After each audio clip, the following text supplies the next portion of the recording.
Hello guys, welcome back to our channel Meenakshi Singh. और आज का हमारा जो टॉपिक है दैट इज़ थ्योरम 1.1। आपको थोड़ा सा याद करा दूं कि हम सीबीएसई बोर्ड 10th क्लास का जो है वो मैथ लेके उसका फर्स्ट चैप्टर रियल नंबर्स जो है वो सॉल्व आउट करने की कोशिश कर रहे हैं। और यहाँ पे हमारी थ्योरम 1.1 है that is equal division lemma.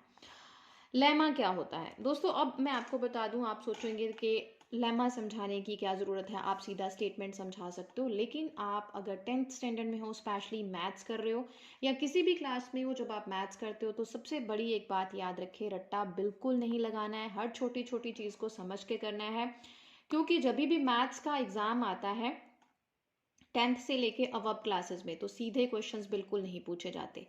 अगर आपने छोटी छोटी चीज़ को अच्छे से एक्सप्लेन करके अच्छे से समझ के किया है तब आपको एग्ज़ाम क्रैक करने में कोई भी प्रॉब्लम नहीं होती। लेकिन अगर आपने सीधी स्टेटमेंट्स को रट्टा लगा लिया है तो देन आपके लिए बहुत बड़ी प्रॉब्लम हो सकती है। बहुत सारी चीज़ें ऐसी हैं जो आपको आती भी होंगी, लेकिन जब आपके सामने क्वेश्चन पेपर में आएंगी तो आपको समझ में ही नहीं आएगा कि आपसे पूछा गया क्या है। तो सबसे पहले हम करेंगे इक्वल्स डिवीजन लेमा। अब हम यहाँ पे ये समझ लेते हैं कि लेमा होता क्या है। दोस्तों, लेमा एक ऐसी स्टेटमेंट होती है जो प्रूव्ड होती है, अपने आप में वो प्रूव्ड है, कोई कही कहाई या सुनी अनसुनी बात नहीं है, उसका उसके साथ प्रूफ चल रहा है, स्टेटमेंट है।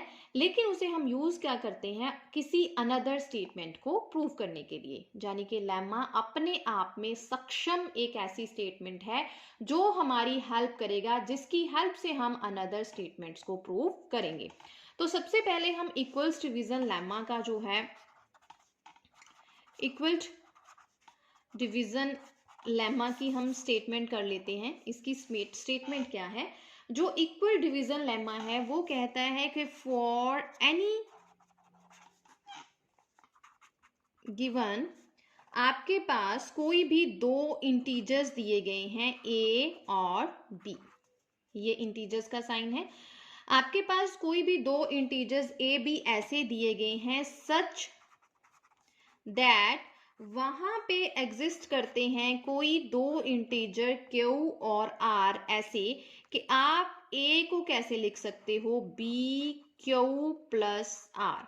लेकिन वहां पे शर्त क्या होगी, जो आर है वो कैसा होगा, वो बी से छोटा होगा, जीरो से बड़ा भी हो सकता है और जीरो के इक्वल भी हो सकता है। तो हमने पढ़ा कि लेमा क्या है, एक प्रूव्ड स्टेटमेंट है जिसकी हेल्प से हम अनदर स्टेटमेंट्स को प्रूव करते हैं। और उसके बाद यूक्लिड या इक्वल्स जो भी कुछ कहते हैं, डिवीजन लेमा का जो स्टेटमेंट है वो ये कहता है कि अगर आपके पास कोई भी दो इंटीजर्स ऐसे दिए गए हैं ए या बी सच दैट वहां पे दो यूनिक इंटीजर्स, यूनिक मतलब उस दोनों इंटीजर्स के लिए वही हो सकते हैं, इसके अलावा कोई नहीं हो सकता, क्यू और आर ऐसे एग्जिस्ट करते हैं कि a equals to b q plus r. देखिए दोस्तों, हम आगे जाके मैं आपको ये चीज़ें समझाने की कोशिश करूंगी कि ए बी की बजाय हम कुछ और भी लिख सकते हैं। लेकिन आपको जब एग्जाम में थ्योरम्स आती हैं, लेमास आते हैं प्रूव करने को, तो इसी लैंग्वेज में आते हैं, तो आपको इसी लैंग्वेज के यूज टू होना है। आपको समझ लेना है यूक्लिड्स लेमा क्या है। भाई यहाँ पे दो जो है इंटीजर्स ए बी ऐसे हैं कि उनके लिए यहाँ पे दो हेल्पर क्यू और आर ऐसे बैठे हैं कि ए को हम लिख सकते हैं बी क्यू प्लस आर, लेकिन आर पे ये कंडीशन लगेगी कि वो कैसा होगा, बी से छोटा होगा, लेकिन जीरो से वो बड़ा भी हो सकता है और जीरो के वो इक्वल भी हो सकता है। फॉर एग्जाम्पल आपको मैं समझा दूं इनका कहने का मतलब क्या है। मान लीजिए आपको यहाँ पे दो इंटीजर दिए गए हैं 17 और 6, ठीक है। इस पे हमें इक्वल्स डिवीजन लेमा जो है वो लगाना है। तो हम क्या मानेंगे कि जो पहला इंटीजर है मैंने उसको ए मान लिया, दूसरे इंटीजर को मैंने बी मान लिया। तो अब ए इक्वल्स टू हमें क्या प्रूफ करना है, a equals to b q plus r proof करना है। लेकिन आर पे ये कंडीशन है कि जीरो से बड़ा होगा या जीरो के इक्वल होगा, लेकिन बी से छोटा होगा। हम करेंगे क्या, हम करेंगे जो बड़ा वाला है उसे हम अंदर रखेंगे, छोटे वाले को हम बाहर रखेंगे और डिवाइड कर देंगे, ठीक है। इस कंडीशन से इस चीज़ को अप्लाई करते हुए प्रोसीजर को आपने बहुत सारे छोटी क्लासेस में HCF फाइंड किए हुए हैं।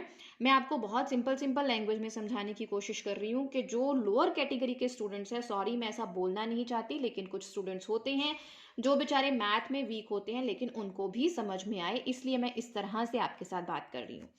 हम बड़े वाले इंटीजर को अंदर रखेंगे, छोटे वाले इंटीजर को बाहर रखेंगे और डिवीजन दे देंगे। अब जब आप इसको डिवीजन दोगे, 6 1 6, 6 2 12, 12 आ गया हमारे पास। रिमाइंडर क्या बच गया, दिस। ये जो चीज होती है बाकी बची उसको रिमाइंडर बोलते हैं, ये जो चीज होती है उसको क्या बोलते हैं, कोशंट, ठीक है। तो 17 इस किसके इक्वल आ गया, हम इसी तरह लिखते हैं ना, जब हम लिखते हैं तो क्या आ गया, 6 2 12 प्लस 5, मतलब A, 6 क्या था B, ये 2 क्या आ गया Q, प्लस R क्या आ गया 5। तो R यहाँ पे क्या आ गया हमारे पास 5, R क्या आ गया 5। तो देखिए कंडीशन क्या थी कि R B से छोटा होगा, R क्या है 5, B क्या था हमारा 6, तो ये B से छोटा है, कंडीशन इसने सेटिस्फाई कर दी। दूसरी कंडीशन ये है कि 0 के इक्वल भी हो सकता है और 0 से ये बड़ा भी हो सकता है। ये हमारा है इक्वल्स डिवीजन लेमा। इसको मैं एंड तक लेके नहीं जाऊंगी क्योंकि मेरे को आपको जो इक्वल्स डिवीजन थ्योरम है उसको अच्छे से समझाना है। आई होप गाइज आपको ये चीज समझ आ गई होगी कि इक्वल डिवीजन लेमा जो है वो क्या है। मैं आपको रिपीट कर देती हूँ, जो लेमा होता है वो क्या होता है, एक प्रूवन स्टेटमेंट होती है जिसकी हेल्प से हम और स्टेटमेंट्स को प्रूव करते हैं। इक्वल्स डिवीजन लेमा क्या कहता है कि अगर आपके पास कोई दो इंटीजर ए बी दिए गए हैं, मतलब कोई भी दिए गए हैं ए और बी, ये जनरल भाषा में हम लिखते हैं, ए और बी दिए गए हैं, तो वहां कोई ना कोई ऐसा हेल्पर उनका सच दैट इंटीजर एग्जिस्ट करते हैं जो यूनिक होते हैं क्यू और आर, कि आप ए को कैसे लिख सकते हो बी क्यू प्लस आर, लेकिन आर आपका क्या होगा, बी से जो है वो छोटा होगा लेकिन 0 से बड़ा हो सकता है और 0 के इक्वल हो सकता है, आर की ये कंडीशन होती है। नेक्स्ट गाइस, हमें दो इंटीजर दे दिए गए, हमने लेमा जो है वो प्रूफ करना था। हमने पहले इंटीजर को a मान लिया, दूसरे को b मान लिया। हमारी तरकीब क्या होगी कि जो बड़ा होता है हम उसको a मान लेते हैं, इस तरह से हम चलते हैं।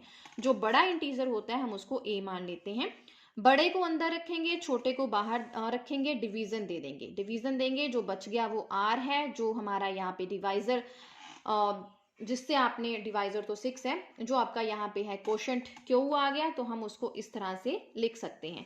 तो यहाँ पे r हमारा आया है 5 और 5 ने हमारी दोनों कंडीशंस को सेटिस्फाई किया है कि वो b से छोटा होगा, 0 से बड़ा होगा या 0 के इक्वल होगा। तो आज का टॉपिक यहीं तक था, मैंने बहुत एक्सप्लेन करके समझाने की कोशिश की है ताकि जो वीक स्टूडेंट्स हैं उनको भी समझ आ जाए।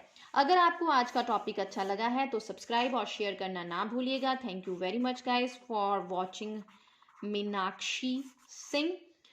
थोड़ा सा भी अच्छा लगा है चैनल को सब्सक्राइब और शेयर जरूर करें। और हाँ गाइज, आप किस तरह की वीडियो चाहते हैं, आप फुल चैप्टर को सॉल्व होता देखना चाहते हैं कि ओनली चैप्टर की जो एक्सरसाइज है उसको चाहते हैं, या एक्सरसाइज जो आपको सॉल्व दी जाती हैं मतलब कि एग्जाम्पल्स आप उनको देखना चाहते हैं, तो प्लीज़ मुझे कमेंट सेक्शन में अपनी रिक्वेस्ट ज़रूर लिखिएगा।